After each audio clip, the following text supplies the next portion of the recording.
Dalam nama Tuhan Yesus Kristus menyampaikan firman Tuhan.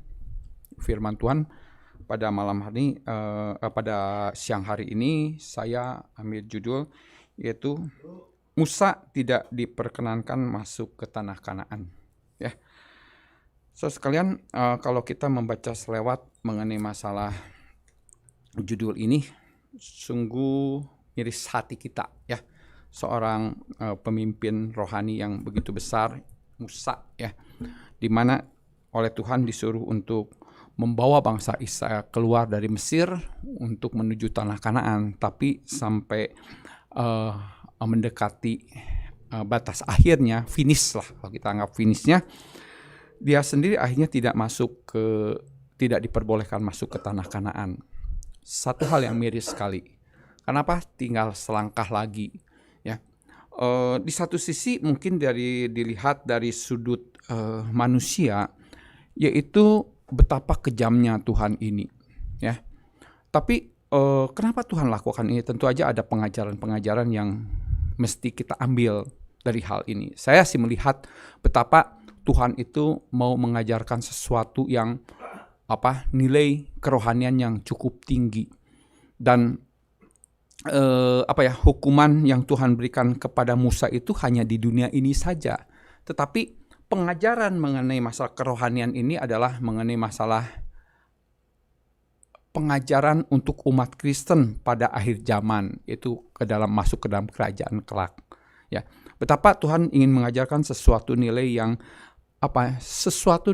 sangat berharga. Hati-hati loh.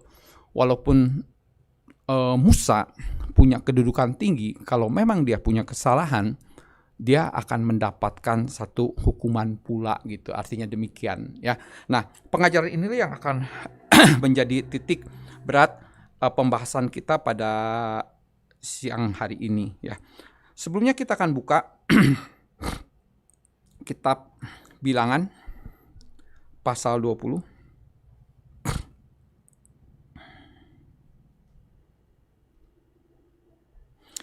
Ayat 1 sampai dengan ayat 13.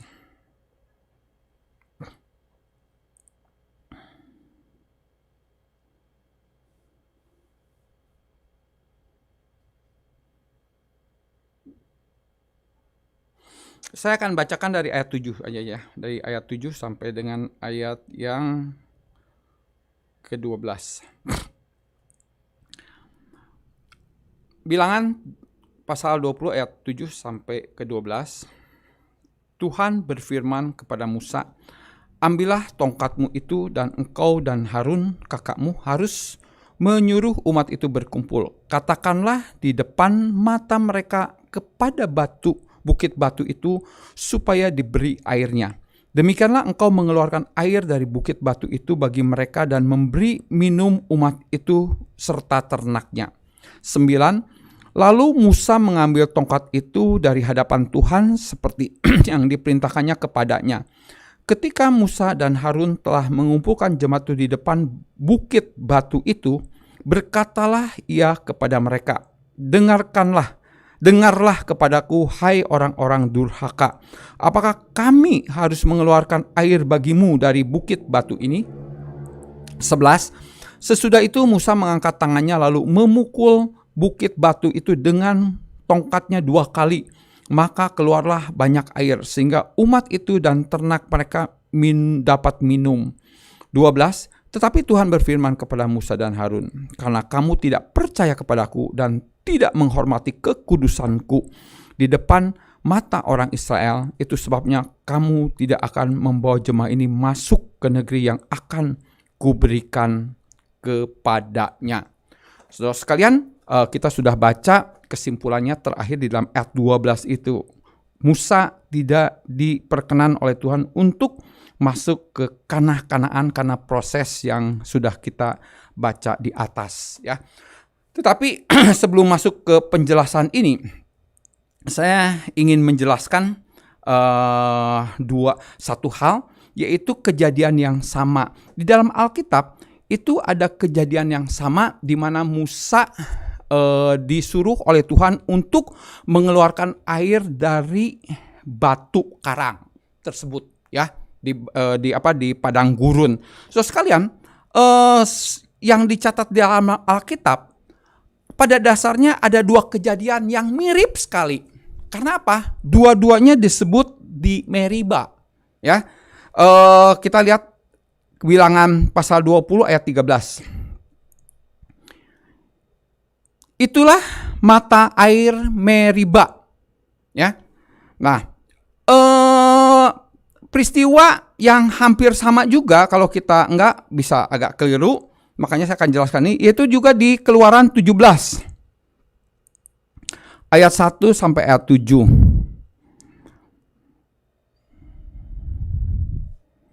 Ayat 7 terakhir. Dinamailah tempat itu Massa dan Meriba. Ya. Jadi di Keluaran mengatakan tempat itu dinamai Meriba. Di Bilangan pun dinamai dengan kata Meriba. Kadang-kadang kita terjebak. Seolah-olah kejadian ini adalah kejadian yang sama karena nama tempatnya Meriba. Waktu pertama kali saya mempelajari ini pun cukup bingung. Di Meriba, tapi kejadiannya memang yang satu oleh Tuhan disuruh dipukul. Yang di Kejadian Keluaran pasal 17 itu oleh Tuhan suruh dipukul untuk mengeluarkan airnya. Tapi di Bilangan pasal 20 itu bukan disuruh dipukul tapi suruh berkata keluarlah air. Dan di waktu di Bilangan inilah Tuhan menghukum daripada Musa.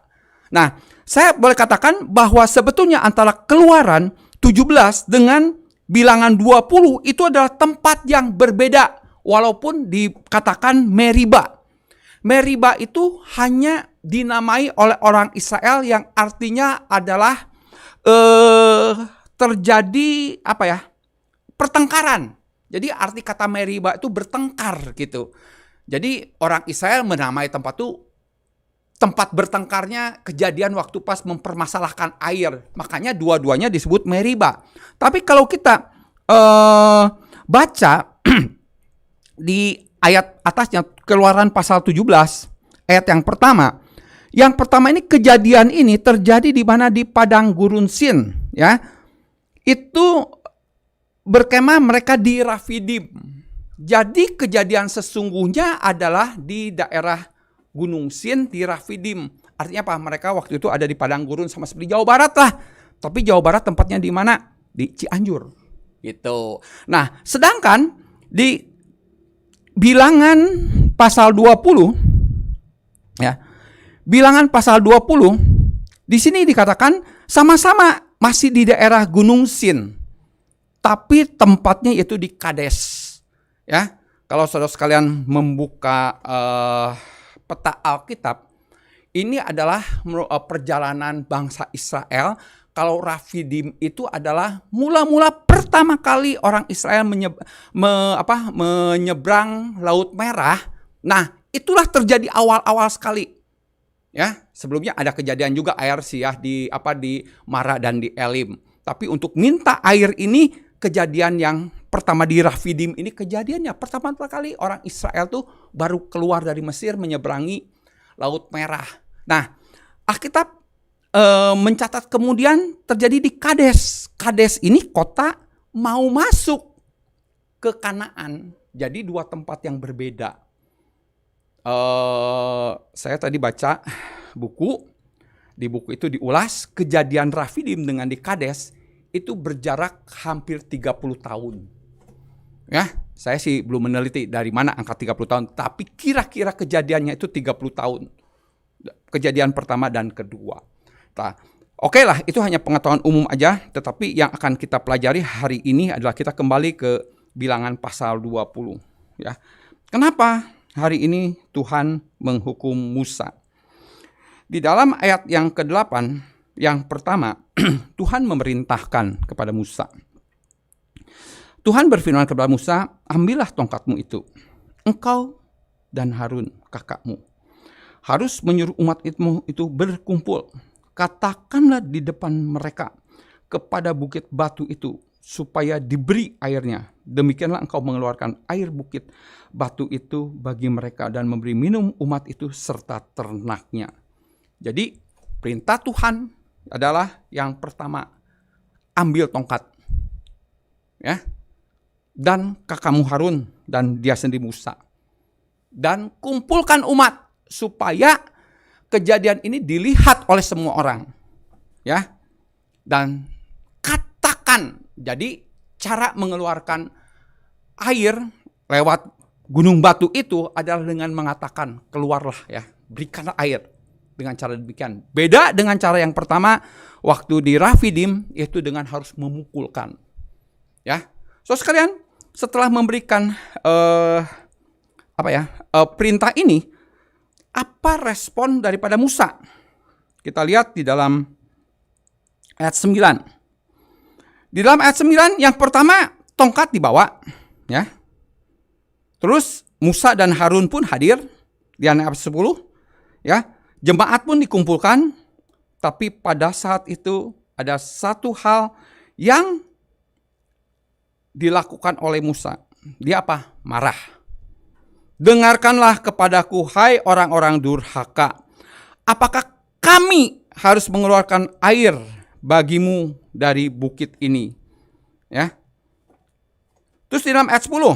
Jadi di dalam ayat 10 sesudah itu, di dalam kemarahannya itu ayat 11 ya, ayat 11. Setelah itu Musa mengangkat tangannya lalu memukul bukit batu itu dengan tongkat 2 kali.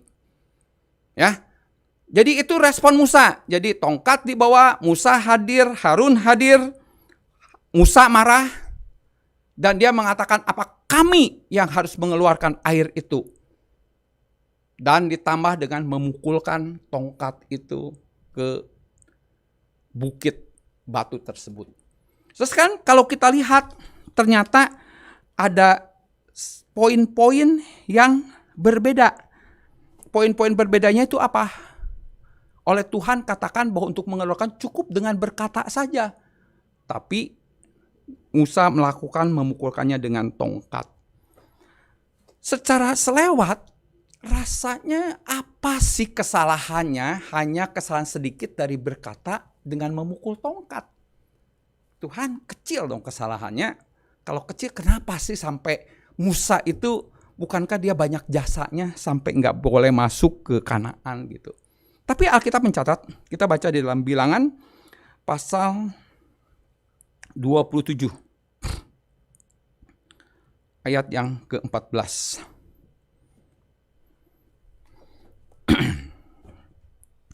Bilangan 27 ayat 14, karena pada waktu pembantahan umat itu di padang gurun Sin, kamu berdua telah memberontak terhadap titahku. Yang pertama memberontak ya, artinya melawan titah Tuhan, tidak sesuai dengan firman Tuhan. Kedua, terhadap titahku untuk menyatakan kekudusanku. Artinya Musa melanggar kekudusan daripada yang Tuhan ingin sampaikan kepada umat Israel. Jadi ada 2 kesalahan yang Alkitab katakan, dia memberontak atau melawan perintah Tuhan. Dia melawan kekudusan Tuhan atau kekuasaan Tuhan. Jadi memperlihatkan seolah-olah bahwa ada satu kekuasaan, bukan menonjolkan kekuasaan Tuhan, tapi menonjolkan kekuasaan daripada Musa sendiri. Ya, terus sekalian, kita kan bahas satu persatu, di manakah letak pemberontakan perlawanan daripada Musa. Dan 2 tentang masalah kekudusan Tuhan atau kekuasaan Tuhan yang dirampas oleh Musa.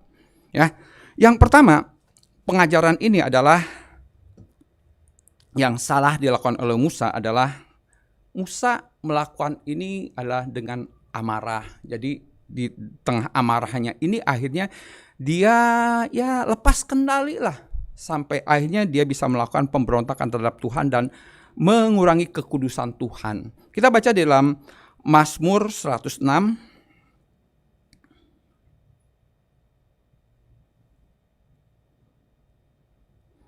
Mazmur 106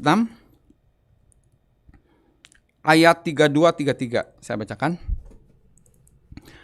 Mereka menggusarkan dia dekat air Meriba sehingga Musa kena celaka karena mereka. Ya, di sini jelas. Memang yang pertama kali bersalah adalah umat Israel, ya. Tapi rakyat Israel akhirnya bisa memprovokasi daripada hati Musa, Sebab mereka memahitkan hatinya, maksudnya hati Musa, sehingga ia teledor dengan kata-katanya. Ya, jadi terus sekalian, ini adalah kesalahan Musa yang pertama sebelum dia melakukan kesalahan yang berikutnya. Jadi dia dengan penuh amarah, akhirnya mungkin dia tidak sadar.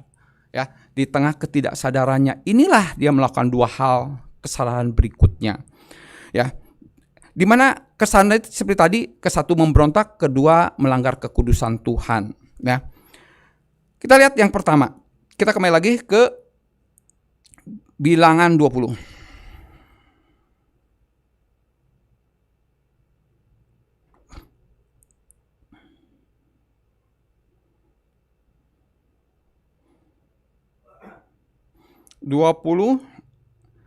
Ayat yang ke-10. Dengarkanlah kepadaku, hai orang-orang durhaka, apakah kami harus mengeluarkan air bagimu dari bukit batu itu? Terus kalian jelas gak di sini? Apa yang dikatakan Musa? Ya, dia marah kepada orang Israel, dia katakan, apakah kami harus mengeluarkan? Jadi di sini dikatakan seolah-olah dia mengklamirkan, kalau tidak karena saya, air ini tidak akan keluar. Jadi waktu pas air itu keluar, ada satu image di bangsa Israel, memang Musa itu hebat. Ya, inilah satu kesalahan fatal yang dilakukan oleh Musa. Ya, boleh dibilang bahwa Musa itu telah mencuri kemuliaan Allah. Ya, dan saudara sekalian, ini adalah satu kesalahan yang sangat fatal sekali. Bukankah orang Israel itu bangsa pilihan? Adalah bangsa yang dipilih oleh Tuhan untuk kembali kepada Tuhan. Dahulu manusia jatuh ke dalam dosa, ya, dan manusia itu benar-benar jatuh ke dalam dosa. Tetapi Tuhan mencari manusia untuk kembali kepada Tuhan, ya. Nah, oleh sebab itu ingin sekali Tuhan itu membuat manusia itu benar-benar adalah manusia yang benar-benar suci kembali kepada Tuhan. Oleh sebab itu mengenai masalah kekudusan ini adalah satu hal yang sangat penting, yaitu dia bisa menerima kembali Tuhan sebagai pencipta langit dan bumi. Ya, beberapa kali manusia itu jatuh. Pertama waktu Adam dan Hawa, ya. Tapi setelah Adam dan Hawa, Tuhan memberikan cawat kulit binatang itu sebagai tanda keselamatan. Tapi saudara sekalian, apakah manusia masih tetap di dalam keselamatan? Tetap aja manusia itu banyak sekali melakukan dosa. Kita lihat di dalam perjalanannya di dalam perjanjian lama, bagaimana manusia itu jatuh ke dalam dosa, tapi Tuhan senantiasa membawa kembali kepada jalan keselamatan itu. Ya, dan terakhir sebagai bukti daripada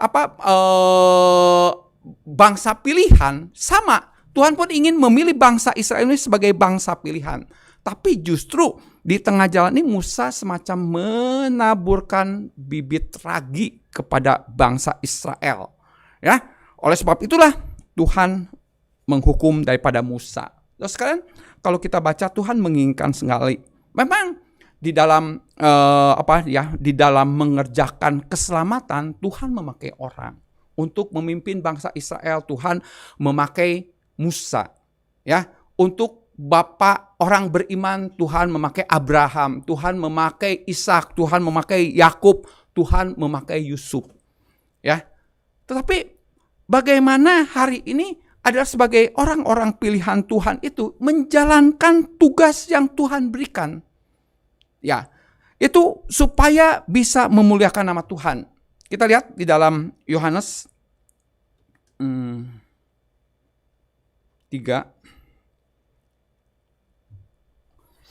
ayat yang ke-30.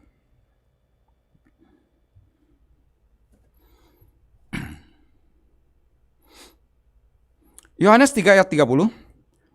Ia harus makin besar, tetapi aku harus makin kecil. Kata-kata ini adalah kata-kata yang diucapkan oleh Yohanes Pembaptis. Ya, saya pikir ini adalah perkataan yang benar-benar sungguh timbul dari kepengertian bagaimana Yohanes Pembaptis itu merasa bahwa dirinya itu hanya membukakan jalan bagi Tuhan. Ya, walaupun dia akhirnya membaptis itu hanya untuk menggenapi daripada jalan keselamatan itu sendiri. Ya, dan dia katakan di dalam ayat tadi 30, ia harus semakin besar tetapi aku harus semakin kecil. Saudara sekalian, di dalam kehidupan kita bergereja, ya, dalam kehidupan kerohanian, sering nggak kita menemukan orang-orang yang dipakai oleh Tuhan, ya? Dan waktu pas dipakai oleh Tuhan tuh kita merasa kagum sekali terhadap orang tersebut, gitu ya. Dan rasanya di lingkungan gereja kita tidak terlalu bukan menghormati, tidak terlalu mengagung-agungkan orang yang mempunyai kasih karunia tersebut. Dan puji Tuhan lah, waktu pas terjadi mereka tuh jatuh di dalam Tuhan, rasanya reaksi jemaat itu enggak terlalu besar gitu. Kenapa? Berhasil menanamkan kebenaran yang diinginkan oleh Tuhan. Tapi kalau saya lihat di lingkungan gereja-gereja pada umumnya, betapa orang tuh mengagung-agungkan sekali pemimpin rohani. Jadi kalau sekali pemimpin rohani itu jatuh, reaksinya aja pun cukup besar gitu. Ya, karena apa? Dijadikan setengah dewa pemimpin rohani tersebut. Ya. Nah, saya pikir sih pemikiran mengenai seperti Yohanes Pembaptis ini, bahwa dia harus semakin besar, aku harus semakin kecil, itu harus terjadi dalam kehidupan kita. Ya, oleh sebab itu bahwa kita melakukan sesuatu yang besar itu karena titipan Tuhan. Tuhan menitipkan kepada kita. Kenapa Tuhan menitipkan kepada kita? Karena ada tujuan untuk menggenapi janji Tuhan mengenai masalah keselamatan.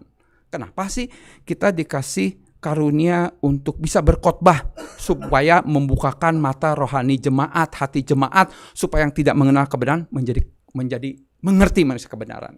Kenapa sih saya diberikan kekayaan, akhirnya bisa menyumbang gereja? Tujuannya adalah supaya saya bisa memberikan alat-alat yang bisa menunjang untuk kemajuan sebuah gereja, membackup daripada rencana keselamatan itu sendiri. Nah, tetapi tidak sedikit, justru pada waktu saat kasih karunia itu ada di dalam kehidupan kita, kita mencuri, ya, mencuri daripada kemuliaan Tuhan. Dan biasanya mencuri itu karena ada sesuatu yang bisa dicuri. Banyak yang dititipkan sama kita gitu.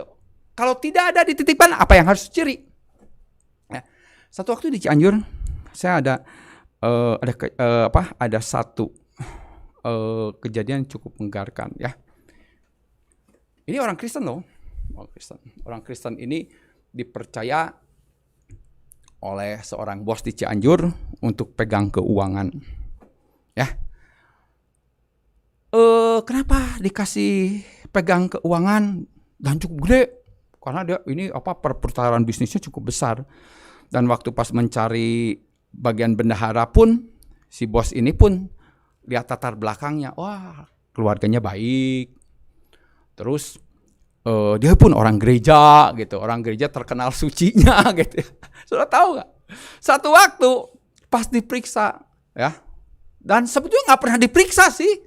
Karena udah percaya, wah ini malaikat lah, setengah malaikat, jadi nggak pernah diperiksa. Gitu. Tapi pada satu waktu diperiksa, 300 juta loh, hilang uang. Tapi karena itu perusahaan gede, nggak kerasa 300 juta itu. Tapi bosnya marah-marah. Dasar lu gak tahu diri. Gua tuh udah percaya lu tuh orang gereja gitu. Dibawa lari 300 juta. Ya. Artinya apa? Mencuri ya. Betapa kalau mencuri itu, kita yang dicuri itu marah gitu ya. Nah, ini yang terjadi dengan Musa. Kenapa? Dia katakan, kalau bukan kami, ya. Gitu ya. Emang Musa yang ngeluarkan gitu ya? Bukan, sebenarnya atas kuasa Tuhan. Tapi inilah kehilafan, tapi kehilafan ini fatal. Sehingga apa? Mengurangi daripada kekuasaan Allah. Dan hal itu bisa terjadi dilihat oleh umat Israel. Ya, akan terjadi omongan, tuh Musa hebat. Ya. Yang Tuhan inginkan adalah supaya waktu pas terjadi mujizat itu dia bersyukur kepada Tuhan. Bahwa Tuhanlah yang mengeluarkan daripada air itu di batu di batu tersebut karena kuasa Tuhan. Memang memakai Musa gitu ya. Lain loh. Karena Tuhan memakai Musa atau karena kami, Musa katakan diri sendiri. Ya. Oleh sebab itu tidak aneh Tuhan sampainya menghukum Musa tidak masuk ke Kanaan, ya. Kedua adalah memukul dengan tongkat. Kita lihat lagi, kembali lagi. Bilangan pasal 20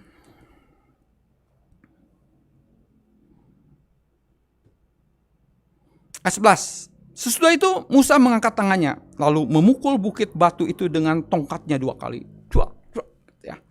Kalau kita lihat tadi akurkan sekali lagi di atas apa yang Tuhan katakan di dalam ayat 9, ambillah tongkatmu, engkau dan kakak Harun pergi, maksudnya menyuruh umat itu berkumpul, katakanlah di depan mata mereka kepada batu itu supaya diberikan airnya.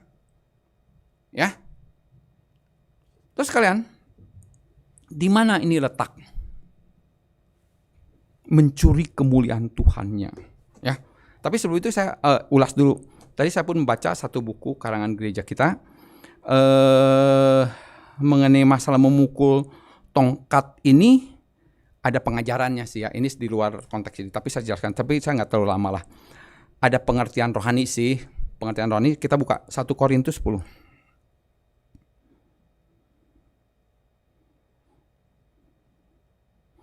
1-4. Nah, ayat 1-4 ini menceritakan tentang kiasan-kiasan orang Israel di padang gurun ya. Padang gurun kan ada melintasi laut, ada dipimpin oleh tiang awan, tiang api ya. Nah, itu memberikan pengertian-pengertian, tapi di dalam ayat 4 di sana dikatakan dan mereka semua minum minuman rohani yang sama sebab mereka minum dari batu karang rohani yang mengikuti mereka. Nah, kejadian itu pun dibahas oleh Rasul Paulus di dalam 1 Korintus ini. Nah, batu karang ini mengeluarkan air, memberikan air kehidupan. Itu melambangkan daripada Yesus Kristus. Memang pada waktu di Rafidim itu mesti dipukul. Tapi di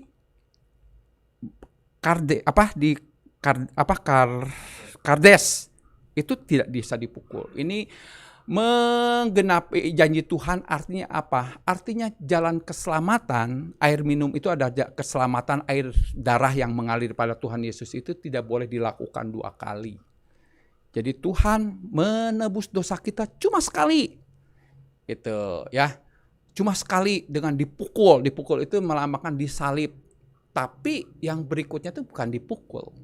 Cuma diperintahkan. Dengan perjamuan kudus gitu ya. Kita tidak boleh dibaptis 2 kali. Ini memberikan pengajaran itu loh, pengajaran rohaninya. Ya. Tetapi yang ingin saya bahas pada siang hari ini menceritakan tentang bagaimana Musa ini mencuri kemuliaan kekudusan Tuhan. Karena apa yang tertulis dalam Bilangan 27 ayat 14. Saudara sekalian, coba kita bayangkan apa yang terjadi. Kenapa Tuhan nggak boleh mempergunakan tongkat itu? Kalau Tuhan nggak memperbolehkan tongkat itu, kenapa Tuhan di dalam ayat 9 dikatakan bawalah tongkat itu? Sebetulnya keinginan Tuhan adalah pada waktu tongkat itu mesti dibawa. Tapi pada waktu pas tongkat itu dibawa, jangan dipakai. Ngerti ya? Kenapa? Orang Israel itu punya satu image. Wah, tongkat yang dipegang sama Musa tuh hebat loh gitu ya. Hebat. Dia tuh mengagung-agungkan. Tuhan ingin menghancurkan justru keagungan tongkat itu. Makanya tongkatnya mesti dibawa. Pengennya Tuhan waktu pas dipakai, datang, jangan dipakai. Jadi waktu ngasih pakai mungkin orang Israel ngomong, kok tongkatnya nggak dipakai? Nah makanya di sana disebutkan, bukan tongkat lu yang berkuasa. Tetapi yang berkuasa adalah Tuhan sendiri. Jadi pada saat tongkat itu dipakai, diacungkan.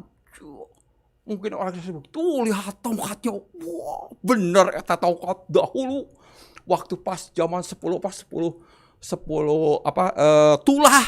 Itu bisa mendatangkan. Dipukul sungai Nil jadi darah. Ya. Laut Merah terbelah 2. Memang tongkatnya. Jadi tongkat itu dipuja-puja bukan main.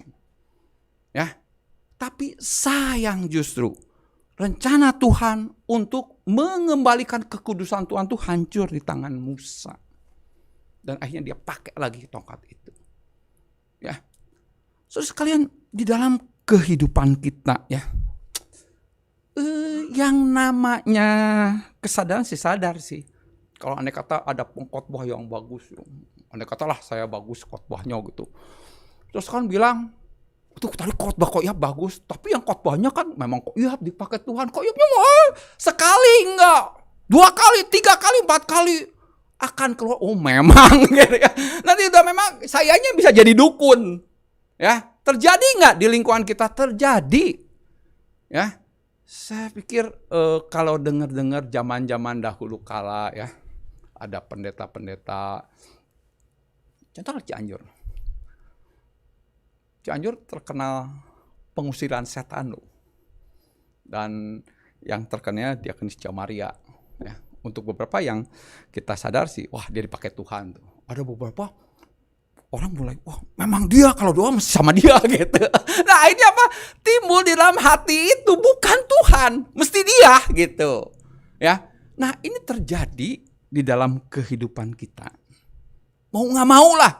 Mau saudara tolak menolak, tapi Tuhan katakan ini adalah justru jalan di pinggir jurang. Hati-hati nih gitu. Tuhan mau pakai tapi ini ada di pinggir jurang. Ya. Nah, di titik-titik inilah kita harus berhati-hati. Di satu sisi kita perlu loh orang-orang yang punya karunia besar gitu ya. Orang-orang yang dipakai oleh Tuhan. Tapi jangan salah, di satu sisi kita pun harus tahu prinsip Tuhan. Dia tuh cuma alat. Bukan Tuhan. Ya, kita lihat kejadian di Listra ya, Kisah Rasul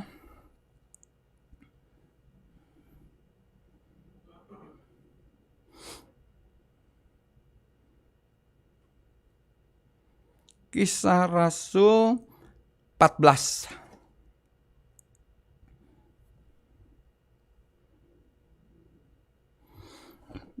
Kisah Rasul 14. Saya bacakan, kalau ini ceritanya sih mesti dibaca dari atas ya. Cuma saya bimbing satu persatu aja. Ayat 8 dulu. Di Listra ada seorang yang duduk saja karena lemah kakinya dan lumpuh sejak dilahirkan dan belum pernah dapat berjalan. Ya. Nah, terus apa yang terjadi pada orang yang lemah kakinya ini? Ayat 11 sampai di ayat 9. Dia karena di ayat 9 ya. Dan Paulus menatap dia dan melihat bahwa ia beriman dan dapat disembuhkan. Di dalam ayat 10, Paulus dengan suara nyaring, berdirilah tegak di atas kakimu. Dan orang itu melonjak berdiri dan berjalan kian kemari. 11, banyak orang melihat apa yang telah diperbuat Paulus. Mereka itu berseru dalam bahasa Likaonia, dewa-dewa telah turun ke tengah-tengah kita dalam rupa manusia. Ya, saudara sekalian, kalau ini terjadi di tengah-tengah kita, ada orang yang lumpuhnya, wah tiap poetnya datang. Jangankan gitulah, sekarang ceritanya adalah Ko Herman gitu ya. Tiba ada datang nggak? Datang. Tahu-taunya hari ini nih datang ke atas sendiri, kaget gak sih? Gitu ya. Wah gitu. Wah kita akan. Nah ini terjadi di Listra ini gitu ya. Dan kebetulan ada lingkungannya adalah orang-orang yang belum percaya, yang percaya kepada dewa-dewa. Apa yang terjadi? Sampai akhirnya Paulus dan Barnabas ini dianggap sebagai dewa yang turun. Di dalam ayat 12 dikatakan Barnabas disebut Zeus dan Paulus disebut Hermes gitu ya. Zeus itu kalau nggak salah tuh dewa yang paling besar, dewa matahari. Saya nggak tahu Hermes tadi, saya belum sempat buka gitu ya. Jadi mereka tuh diagung-agungkan. Ya, ini memang ekstrim, ya. Tapi terjadi nggak sih dalam kehidupan kita? Sering terjadi nggak sih? Duh, saya pengen, kalau dibaptis pengen sama pendeta anu, gitu. Dulu pernah nggak sih terjadi gitu? Aduh, kalau khotbah pengen khotbah si B gitu. Sebenarnya normal-normal aja sih, ya. Cuma ingat itu ada di bibir jurang gitu ya. Sebenarnya kita harus sampai kepada pengertiannya itu adalah tujuan kita terakhir itu bukan karena orangnya tersebut, tapi karena Tuhan. Ya, jadi di satu sisi ada logis lah, gitu logis, tapi ada satu sisi hati-hati gitu. Ini yang kita mesti bisa memilah, ya. Nah, ini yang dilakukan Musa. Yang akhirnya apa? Akhirnya mengenai masalah kekudusan itu terhadap orang Israel itu lost di sini. Coba bayangkan benar-benar yang waktu itu dia menganggap tongkat Musa itu hebat, dengan adanya ini dia berkata memang hebat gitu. Adalah Tuhan menginginkan bahwa sebetulnya pengen sekali mematahkan daripada hayalan orang Israel mengenai masalah kehebatan tongkat Musa tersebut. Nah, ya, dari pengajaran ini kita ngambil satu garis merah. Jadi pada dasarnya, saudara sekalian, segala sesuatu kasih karunia yang Tuhan berikan kepada kita itu hanya sekedar alat, dan itu hanya sekedar titipan, itu hanya sekedar talenta. Dan Tuhan inginkan supaya titipan itu, alat itu dipakai untuk kemuliaan nama Tuhan, bukan kemuliaan diri sendiri. Kenapa dipakai untuk kemuliaan Tuhan? Itu untuk menggenapi jalan keselamatan yang sudah Tuhan rancang. Memang untuk menggenapi jalan keselamatan yang dirancang oleh Tuhan, Tuhan akan mempergunakan alat. Tapi yang namanya alat, satu waktu alat itu bisa dipakai, tapi satu waktu alat itu nggak bisa dipakai. Tergantung daripada orang tersebut. Yang mau pakai silakan, nggak mau pakai silakan gitu. Dan kita harus bisa menerima ini. Ya, oleh sebab itu saudara sekalian, semua pun ya, karena menurut saya sih, apapun yang ada di dunia ini, ya, baik kekayaan kita, kepintaran kita, sesuatu yang dipuji oleh manusia, itu hanya sekedar alat dan Tuhan titipkan kepada kita. Kita bisa persembahan kepada Tuhan, bisa. Dan kalau kita persembahan kepada Tuhan, itu memang layaknya gitu. Bukan sesuatu karena wah gitu. Sehingga kita harus mendapatkan pujian, bukan itu. Ya. Terus kan kemarin waktu hari Rabu PA, saya dapat ada satu yang saya pikir bagus gitu ya. Kita buka Lukas 10. Lukas 10 ayat 17 sampai 20 saya bacakan lah. Kemudian ini menceritakan tentang perikop 70 murid ya. Di dalam kitab suci kan Tuhan tuh memilih 10 murid ya. Khusus untuk di Lukas ini, selain 10 murid, Tuhan juga mengutus 70 murid gitu ya. Jadi ini menceritakan tentang Tuhan mengutus 70 murid. Waktu pas mengutus itu kan Tuhan memberikan wewenang. Kamu jangan gini, jangan gini, jangan gini. Itu dibahas lah di dalam ayat pertama sampai ayat yang ke-12. Jangan bawa pundi-pundi. Kalau masuk ke satu kota, nerima syukur, enggak kebaskan gitu, kayak itulah ya. Dan Tuhan kayaknya melengkapi juga dengan kuasa Tuhan gitu. Di sini ada satu pengertian yang cukup bagus yang kita akan baca sekarang. Kemudian ke-70 murid itu kembali dengan gembira dan berkata, Tuhan, juga setan-setan takluk kepada kami demi nama-Mu. Lalu Tuhan Yesus berkata kepada mereka, aku melihat iblis jatuh seperti kilat dari langit. 19, sesungguhnya aku telah memberikan kuasa kepada kamu untuk menginjak ular dan kalajengking, dan kuasa untuk menahan kekuatan musuh, sehingga tidak ada yang akan membahayakan kamu. Namun demikian janganlah bersukacita karena roh-roh itu takluk kepadamu, tetapi bersukacitalah karena namamu ada terdaftar di surga. Terus kalian, saya sih kebayang waktu ke-70 murid-murid ini diutus, di sini ditulis mereka pergi berdua-berdua. Kenapa berdua-berdua? Karena kalau sendiri nggak pede gitu ya, nggak pede. Aduh, kalau ada ini gimana? Pertama kali murid ya, belum pengalaman, jadi nggak ada pede. Tapi Tuhan di dalam ayat yang ke-19 tadi, Tuhan sudah melengkapi dengan kuasa. Tapi walaupun dengan dilengkapi dengan kuasa, dia pikir Tuhan benar nggak ada Itu kuasa teh bisa dilakukan gitu. Nah, tapi waktu pas pulang, murid-murid gembira, Tuhan, setan pun takluk sama aku. Jadi dia senangnya bukan main, ternyata Tuhan bener loh. Waduh. Sekarang Carolino ada punya kuasa gitu. Sekali berdoa bisa orang sakit sembuh, seneng gak gitu ya, sampai kesaktiannya wah gitu ya, seneng kan, karena Tuhan melengkapi ya. Nah mungkin ya sebagai manusia pada waktu pas ngomong, Tuhan setan-setan pun takut tuh, makanya percaya pada gua tambah gede gitu ya. Tapi Tuhan ngomongnya apa dia? Ayat 19. Namun demikian janganlah bersuka cita. Padahal Tuhan nyuruh kan, ya.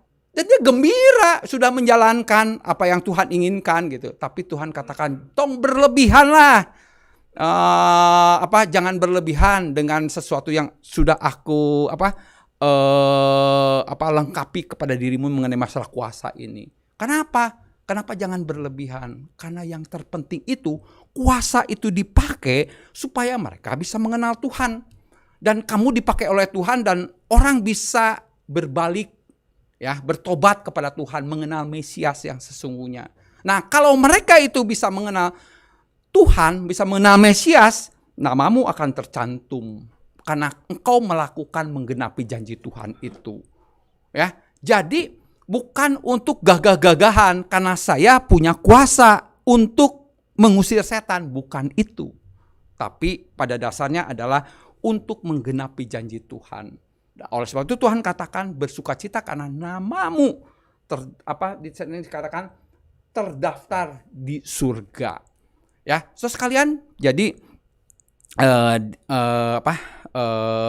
pada dasarnya adalah bagaimana hari ini tujuan terakhir adalah kasih karunia yang Tuhan berikan itu tujuannya adalah untuk menggenapi janji Tuhan supaya semua manusia bisa selamat menjalankan pekerjaan Tuhan itu.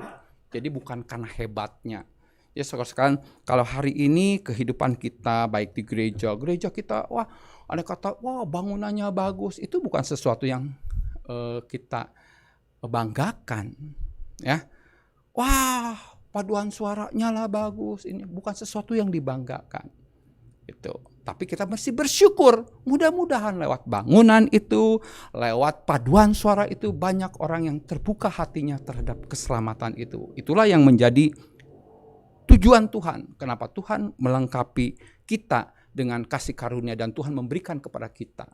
Dan boleh kita meminta kepada Tuhan juga. Supaya apa? Supaya gereja Tuhan itu menjadi gereja yang hidup. Tapi bagaimana kita menggunakan kasih karunia yang sudah Tuhan berikan kepada kita. Firman Tuhan pada siang hari ini sampai di sini. Amin.